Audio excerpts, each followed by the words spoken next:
Welcome to the Tech Humanist Show, a multimedia format program exploring how data and technology shape the human experience.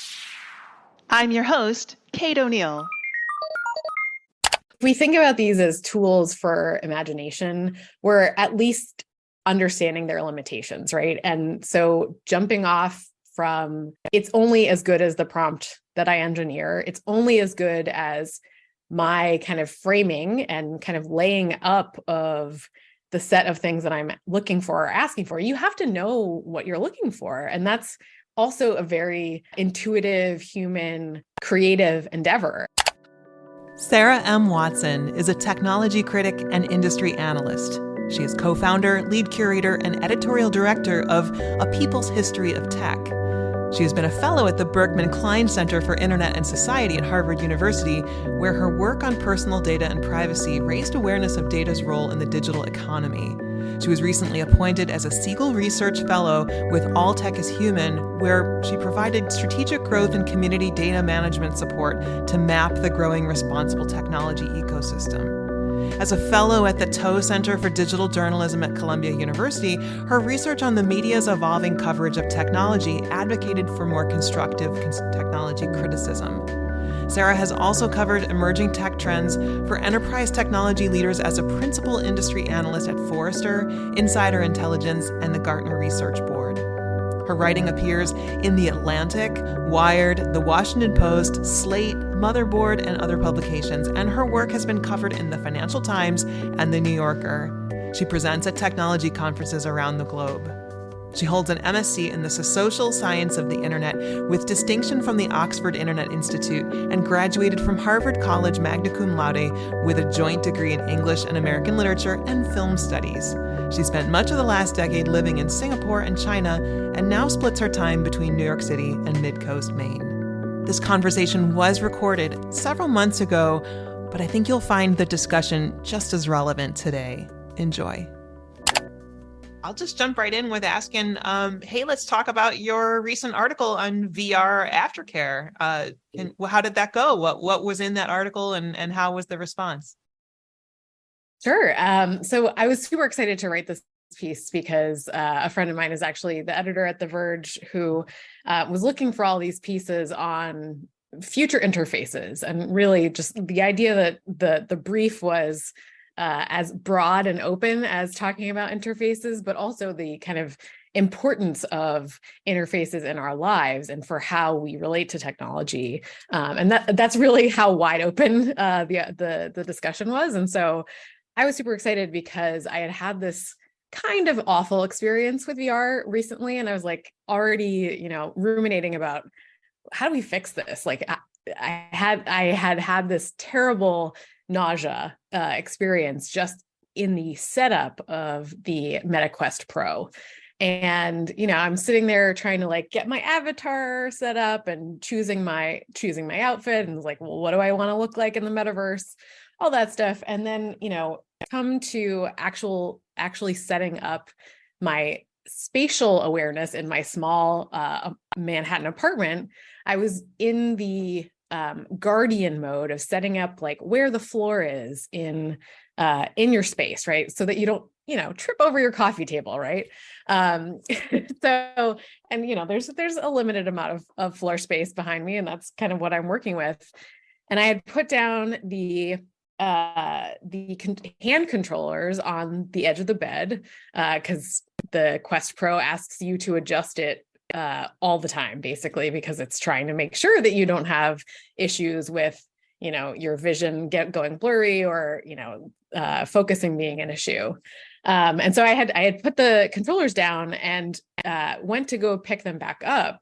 And I had come up against the boundary, right? So the Guardian system, as I'm even trying to set it up, was saying no, this is not safe territory. It was kind of making bright flashes and the transparency between the virtual space and the pass-through technology. So the video view of the room that I was in was kind of mixing, and my hands were not matching up with where I thought they would be. And so it was just this awful kind of jarring experience. And I immediately felt incredibly nauseous. and then, ripped off my headset and tried to, get comfortable, like stop the nausea, and it just wasn't going away. And so it was this, I wasn't even playing a game. I wasn't, in the midst of some extreme, first person shooter where I'm like running around or anything, all the things that typically might cause, motion sickness in VR. This was just in the setup. And so it really got me questioning, if we can't even get the setup right, the system that's actually supposed to be protecting you from harming yourself while you're in VR, what are we doing to make that experience better for users, especially users who are perhaps more prone to physical responses to virtual environments, or it turns out women still have trouble with even just the interpupillary distance for women is smaller than it is for men. And so historically, women have experienced nausea in VR because of that. So raised a whole lot of questions for me about what do we do in those moments. Yeah, and so drawing from your broad scope of inquiry, thinking about interfaces, it sounds like it was a pretty terrible interface. In fact, one that actually made you feel physically ill. Did it make you think about? Did you spend any time thinking about the extent of those interfaces, about the ways that those interfaces were thought about or not thought about, or the modalities of those interfaces? Or were you just so eager to get the set off of you at that point? A little bit, yeah. I mean, I was really curious because, you're using this this device that's, you don't have a mouse, you don't have a keyboard in front of you. And so all of the control mechanisms are actually really novel and not, necessarily what you expect. We've learned to use a touchscreen on our phones, but how are you supposed to make things change or move forward or move backwards in these spaces? And so, of course, VR and anything that's immersive is requiring these new behaviors and new actions. I'm not much of a video gamer, and so even that is like, how do I move forward in Horizon World? Like, how do I go through the portal there? And some of that, it is just things that take a significant learning curve as a new user. And yet they're also still trying to replicate and use all of these reference points that we already have. So I think one of the key settings spots in Horizon Worlds was you lift your arm to look at a watch as if it's like your embodied immersive little settings window. And that's kind of where you can go and mute yourself. You can turn on your 4-foot boundary of personal space in case somebody's, harassing you in the metaverse, which is, has also been an issue already in these programs. And so, a watch makes sense, but it's also even the fact that you have to raise your arm to look at it, and like, how do you press the buttons and how do you make it work? But also relying on this thing that's actually challenging in VR, which is your limbs, and relative to how you expect them to show up relative to the rest of your body. And so it really raises a lot of interesting questions for how do we move forward in this space and know or have expectations about how it's supposed to work. So what you ended up writing about in your article in The Verge sounds like you were coming up with some suggestions about how we actually do think about harm reduction and about keeping people safe. So what you drew from some pretty interesting sources. What did you think about how we might start bringing some ideas of aftercare or of harm reduction into these emerging spaces? Yeah, well, so when I ripped the headset off to kind of mitigate this terrible experience that I had, I was still, stuck with the nausea and not knowing what to do or like how to make myself not feel sick anymore. And so it really got me thinking about, okay, that was a very abrupt transition. What would it take to make that a little bit more of a calm, seamless, like, okay, I'm transitioning out, I'm changing modes. And so I was attending this conference virtually on VR and the law, and someone brought up the metaphor of diving tables. So decompression tables that deep sea divers use to make sure that they don't end up with the bends when they're kind of rising up from the depths of the sea. And, in a lot of ways, that's an immersive experience in some form or another, literally, right? You're deep in the sea.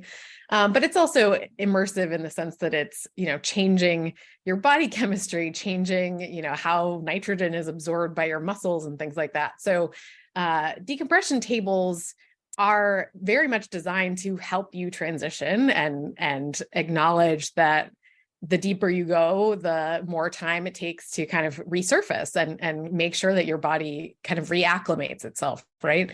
And so I loved that metaphor. She brought it up in terms of, we focus so much on the mechanisms for getting people to feel like they're immersed in virtual settings, but what do you do for the offboarding experience? And so that kind of got me thinking in a bunch of different directions, because it really encapsulated what was so jarring and abrupt about my experience. And so kind of just dove into a bunch of different directions of how we might think about that.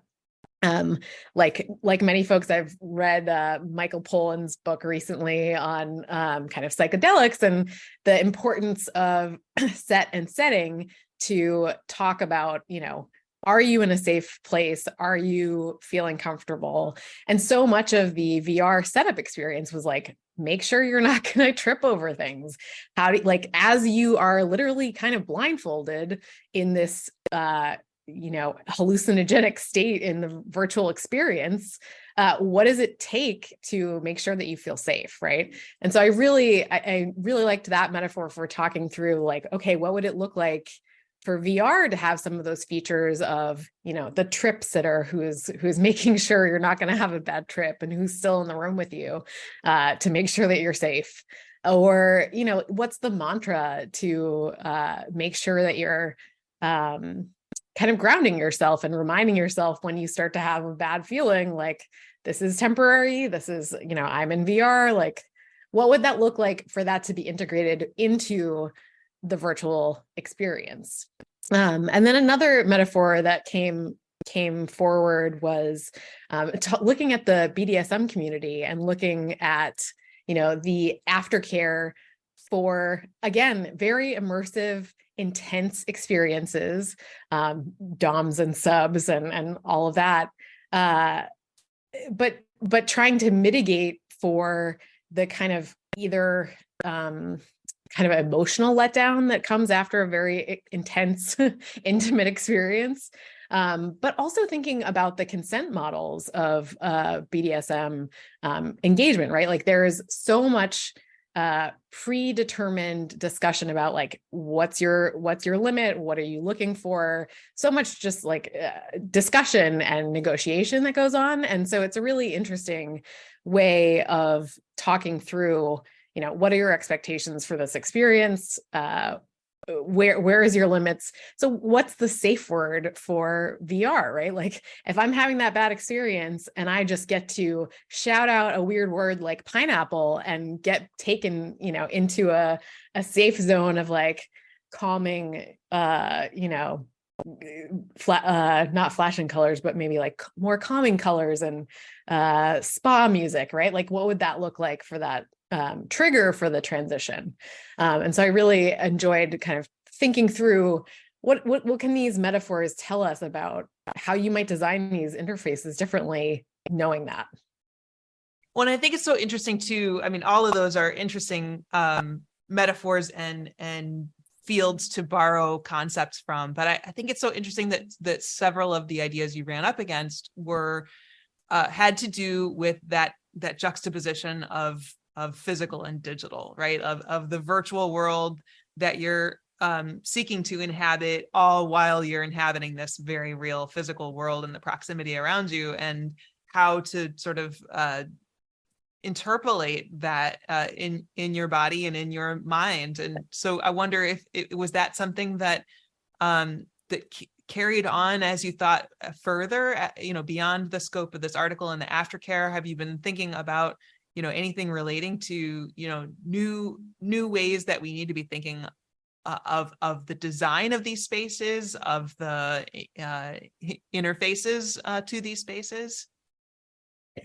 Yeah, I think that's a great observation, because it really is the connection between, we're not just talking about a digital experience that has an impact on our mental states, right? It is very much about acknowledging that we have bodies and that we are experiencing technology, not just hypothetically or kind of mentally, but rather, it's affecting our mood, it's affecting our emotions, it's affecting our posture, it's affecting, all of these things. And I think that's increasingly true as we're talking about more and more embodied experiences of technology and more immersive experiences of technology as well. And I think even when we're talking about kind of removing our sense of our body, it's just as important as, walking around wearing AR devices in a kind of filtered, embodied experience of the internet, right? So I think it goes in both directions, to both extremes, but our understanding of being a body and having feelings and having physiological reactions to the things that we're encountering. It was kind of easy in the early days of the internet to kind of pretend like we didn't have bodies and we could all be dogs on the internet. But we are no longer in that position. We can't ignore the fact that we have bodies. We can't ignore the fact that technology makes us feel things. And so we have to start kind of accounting for that and baking those elements into the experience.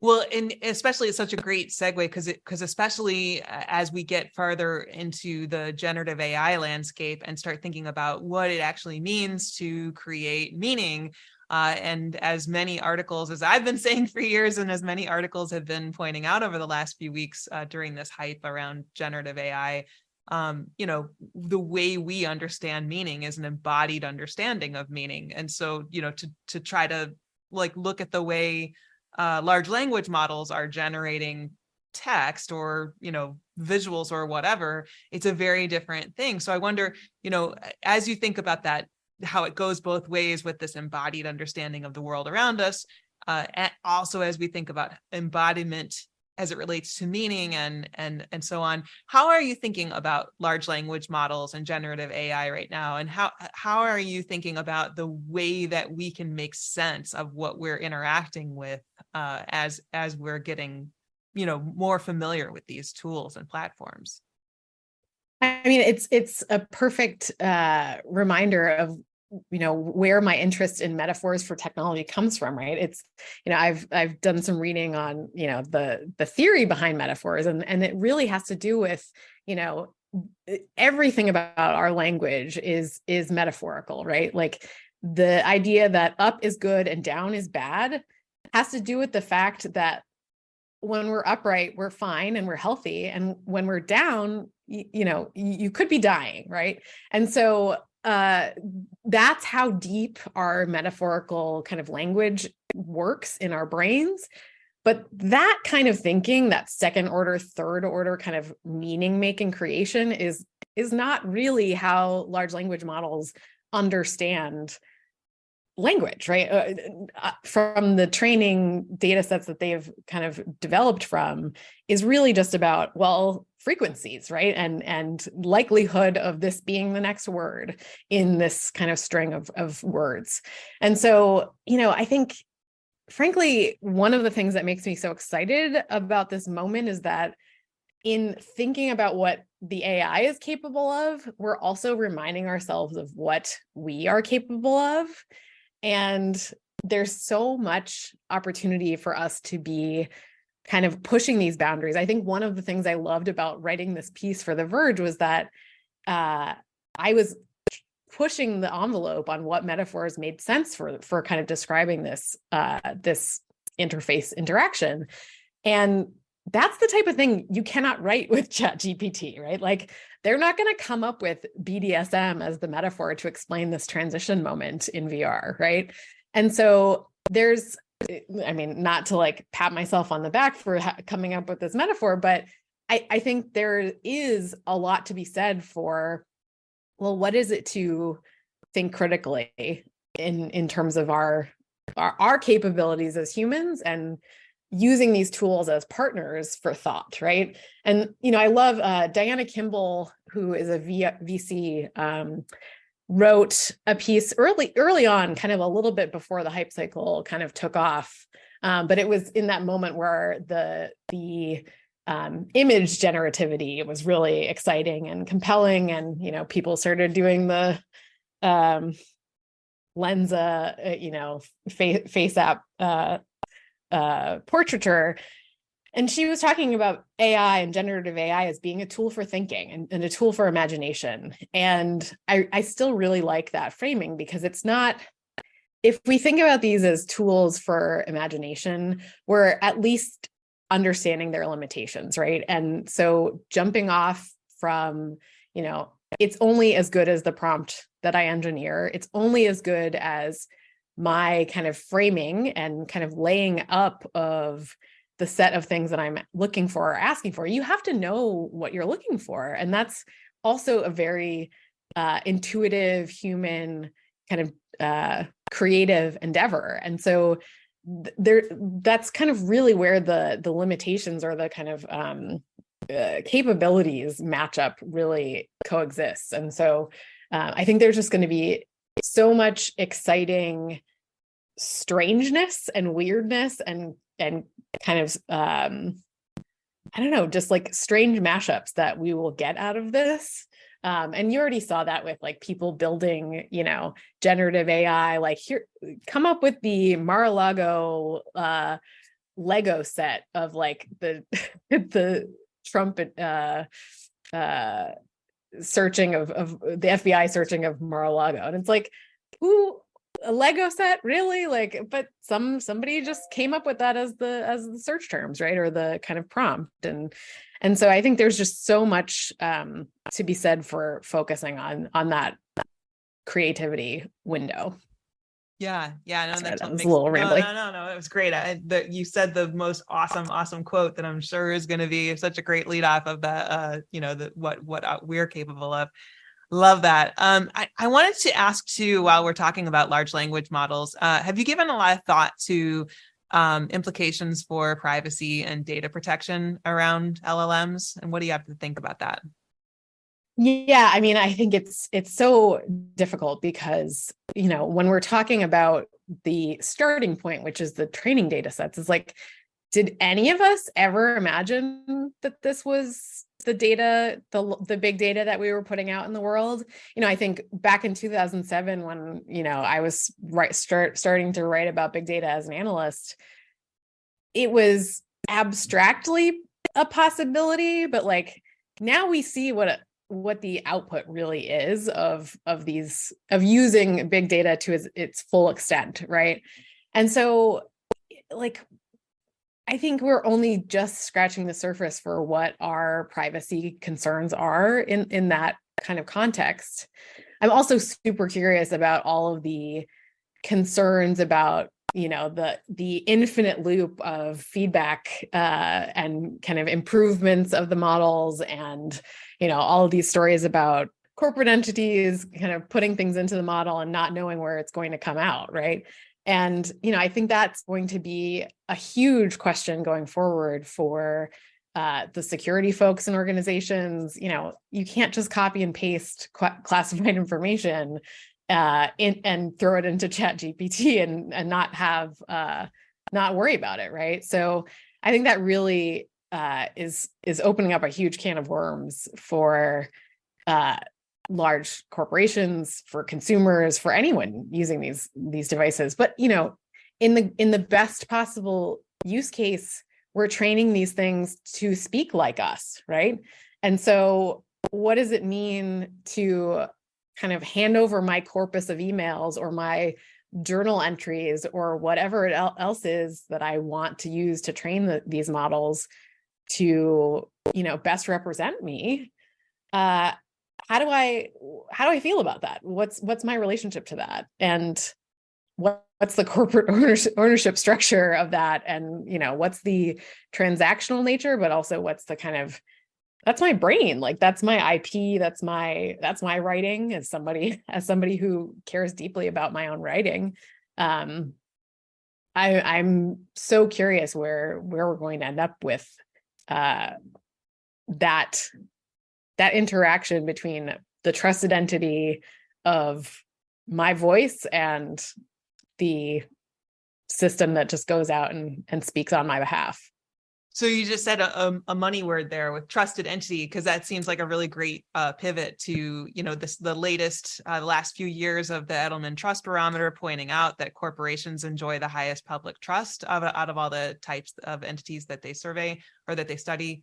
In this moment when every big tech company and beyond tech companies, in fact, are trying to figure out how to integrate ChatGPT or other kind of generative AI into their products and offerings. How do you think that changes the trust dynamic going forward? Well, and it's certainly changing the existing relationship, right? And so it's any expectations we had for our interactions with any entity, right? Am I talking to a chatbot or not? How are we going to know as consumers? And what are the signals that tell us what we should expect from any given interaction, whether it is, on the website or the call center or, the automated email follow-up, right? And so I think there's just so many ways we are renegotiating those relationships and having to reestablish what those bases of trust really are based on. And I think ultimately it's going to be a question of, the value you're providing and the demonstrated representation of my interests and demonstrated interest in my interests, right? So don't make assumptions about what I want as a user, as a consumer. I think the last 25 years of the internet have been based on assumptions that, based on observed behaviors, I can figure out what you want. And that's not going to fly anymore, because if we're going to be having these agents acting on our behalf, whether it is going out there and saying things on our behalf, or as a brand having an agent kind of out there in the world acting on the brand's behalf, we have to be able to trust that they are doing what we want them to do and acting in our best interests. And so in order to do that, we have to have more systems for feedback loops and explicit statements of intent, rather than making all these assumptions based on, well, you were browsing that, so you want more of that, right? Yeah. And even today, a former colleague of mine shared about Adobe including generative AI into its video editing and photo editing tools, so that you could do just prompt based things like change this to look like the golden hour, or whatever the thing might be that you're asking the tool to do for you, but in natural language, as opposed to having to know exactly which filter in which drop down menu or whatever. That strikes me as a big moment too. I mean, his observation was, we'll never know what to trust again in audio or video. And I'm like, well, I mean, that seems a little naive, because I feel like we've had for a very long time the ability to manipulate, audio and video and photo assets. I think the question now is just a matter of percentage, right? Like, there's so many more people that are probably going to be putting that out there. So how does that change the nature of the trust landscape, do you think? Yeah, well, and I go back to the history of technology, right? Like, our history of these mechanisms, right? So that has been a question since the dawn of Photoshop, but actually, no, it's been a question since the dawn of photography, because, Errol Morris has that whole piece about like how many cannonballs were actually in the field, or were they placed there in this like historic shot of, I think it's a Civil War battle photo. Or, we've erased people from history. Like I think it was photographs of Stalin and certain people cut out, and, complicated historical figures, cutting themselves out of the history.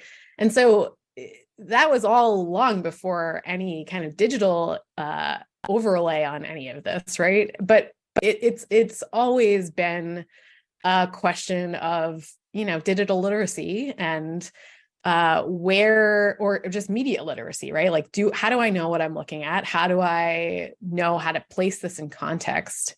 How do I know, who's writing, what interests they represent? And, I wonder, a lot of the time when we talk about literacy, we're kind of forcing all of that responsibility on the consumer and on the user. And, I hesitate because that's never really been a complete solution in my mind, but it certainly is, a huge portion of like a theory of change for how we relate to these technologies going forward. So, I think it's really just a matter of we're extending the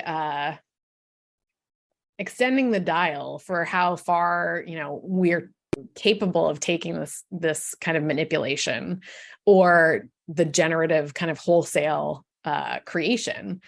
But it's not materially different, I think, from previous iterations of similar technologies. And so when the trains became the first kind of mass connector between the East Coast and the West Coast, people felt really sick when they were riding on the trains because they had never moved at that speed before. And so, there's all of these parallels that we can look to think about, technologies that adjust our understanding of our relationship to each other, our understanding of space, and our understanding of time. They're always going to be disruptive and difficult to transition with. But, we can do all these things to make sure that we are transitioning and learning how to live with them safely. Oh, what a great way to Again, wrap that super meandering. No, it was so beautiful. It was like, I was sitting here going like, I need to ask you if you have a couple more minutes so that I can ask you one more question. Do you have a couple more minutes? Yeah. Okay. Sure. Because I was like, I want to have you do like a summary thing. And then you did this beautiful summary. But I thought I want to ask you if you do want to kind of give this high level thought of, you sort of alluded to this earlier, but what in general, when you think about the emerging technologies that we're mostly consumed with right now, with generative AI, with, the metaverse, with even the Internet of Things is sort of popping back up in discourse here and there. What most gives you hope and makes you think that there is some chance that there's some capability here to enhance human life and human flourishing? I think, everyone's optimistic about these technologies, right? Like we wouldn't be investing a ton of money in any of these kind of emerging opportunities if there weren't a huge number of people excited and optimistic. I think what keeps me optimistic in this moment is the fact that, I've been thinking about recent internet history as this like moment of collective trauma where we had high hopes for the internet and then we saw how it turned out and we've become a little disillusioned, right? We have seen the exploitative relationship we have with data and how firms want to use our data. We've also seen the exploitative relationship with, infinite scroll and all of these kind of perverse incentives that kind of just were all about maximizing, eyeballs and time spent and all of these kind of not very human-centric values or optimization structures that don't actually align with our values. And so we've kind of gone through that, right? We understand that didn't turn out the way necessarily we wanted it to. And oh, by the way, there are some serious implications for the fate of democracy and kind of humanity writ large because of that. And it also means that I think we are launching into this next iteration of what our relationship technology can look like and should look like. And so we're having a lot more of those conversations about, well, should we build it that way? Is that actually bringing the most value to the most people and empowering the most users? And, oh, by the way, which users are we talking about? What assumptions are we even making about who's included in this group of users? And the fact that those conversations are happening, that they are happening with, responsible innovation principles in the works, that there are entire groups of ethical and humane use of technology functions within large corporations, not even just consumer-facing corporations, but enterprise corporations that are building these technologies. So, I think there's a lot of awareness of the issues, that there are multi-factor solutions to addressing these questions, and they are, multi-stakeholder. They're coming at it from every angle, right? It's law, it's policy, it's consumers demanding some of these changes.